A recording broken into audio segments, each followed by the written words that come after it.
Bismillahirrahmanirrahim. Assalamualaikum warahmatullahi wabarakatuh. Perkenalkan, nama saya Salmi Triani, Stambuk A1K1 19064. Di sini saya akan memaparkan tentang potensi sumber daya maritim yang ada di Kabupaten Kolaka Utara.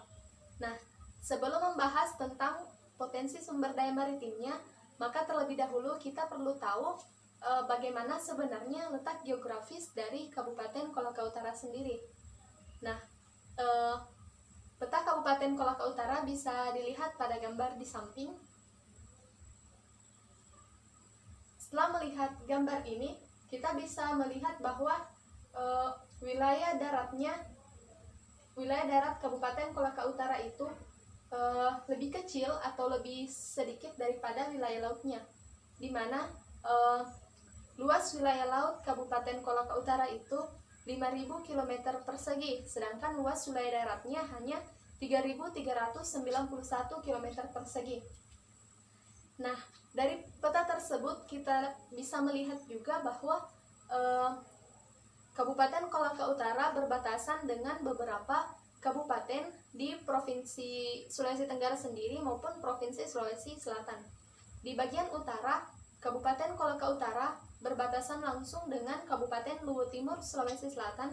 Di bagian barat berbatasan dengan Teluk Bone. Di bagian timur berbatasan dengan Kabupaten Kolaka, dan di bagian selatan berbatasan dengan Kabupaten Kolaka juga, Sulawesi Tenggara. Nah, dengan melihat luasnya wilayah laut dari Kabupaten Kolaka Utara, maka pasti muncul di benak kita bahwa taraf hidup masyarakat ditunjang terutama dari hasil maritimnya. Namun pendapat kita ini justru berbanding terbalik dengan fakta yang ada, di mana sebagian besar masyarakat itu taraf hidupnya atau sumber perekonomiannya itu ditunjang dari hasil perkebunan, hasil darat, dan hasil peternakan. Nah, mengapa hal itu bisa terjadi? Lagi-lagi karena masih kurangnya pemanfaatan sumber daya, masih kurangnya penguasaan terhadap ilmu pengetahuan dan teknologi, terutama di kalangan masyarakat pesisir. Nah, jadi potensi sumber daya maritimnya itu bisa kita lihat di samping. Ada potensi perikanan, wisata bahari, kemudian tambak garam, maupun potensi lainnya. Nah, pertama kita akan membahas tentang perikanan terlebih dahulu, di mana masyarakat pesisir di Kabupaten Kolaka Utara ini sebagian besar berprofesi sebagai nelayan. Namun kuantitas tangkapan ikannya itu masih belum banyak. Hal ini dikarenakan kurang pengetahuan tentang pemanfaatan teknologi untuk menangkap ikan, seperti rumpon atau teknologi lainnya. Kemudian yang kedua adalah wisata bahari. Wisata bahari di Kabupaten Kolaka Utara itu sangat banyak, seperti wisata pantai Pasir Putih, pantai Tanjung, pantai Bengkang, dan pantai-pantai lainnya. Salah satu wisata bahari yang sangat terkenal di kabupaten ini yaitu Danau Biru. Nah, danau ini memang terkenal sampai ke nasional. Kemudian kita akan melihat dari pelayarannya dan perdagangannya.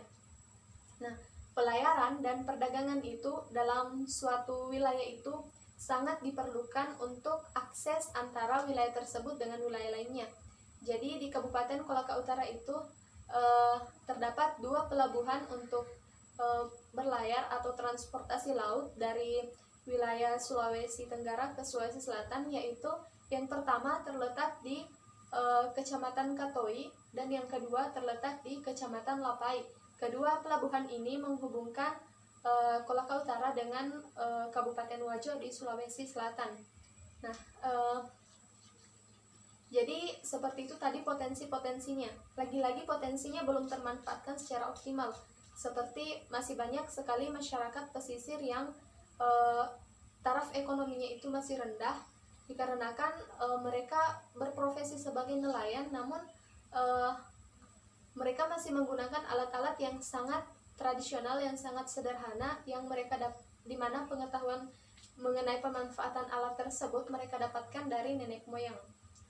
Nah, selain dari kurangnya penguasaan terhadap iptek, juga kurangnya koordinasi atau kurangnya perhatian pemerintah mengenai pembangunan sumber daya maritimnya, karena selama ini pemerintah hanya berfokus pada pembangunan darat. Nah, jadi itu semua tadi mengenai potensi-potensi yang belum termanfaatkan secara optimal. Bagaimana cara untuk mengoptimalkan pemanfaatannya? Tentu pemerintah perlu melakukan sosialisasi kepada masyarakat mengenai pentingnya iptek, terutama di bidang kemaritiman, karena kita tahu bahwa negara kita merupakan negara yang sangat kaya akan hasil laut karena memiliki garis pantai terpanjang di dunia dan memiliki wilayah laut yang sangat luas. Jadi kembali lagi tadi mengenai potensi perdagangan dan pelayarannya. Nah, karena pelayarannya, tempat berlayar ada 2. Nah, ini memungkinkan pedagang-pedagang untuk memasarkan dagangannya di sekitar pelabuhan. Terutama di musim mudik itu sangat tinggi pendapatan dari para pedagang ini. Nah, mungkin sekian pembahasan saya mengenai potensi maritim Kolaka Utara. Lebih dan kurangnya mohon dimaafkan. Wassalamualaikum warahmatullahi wabarakatuh.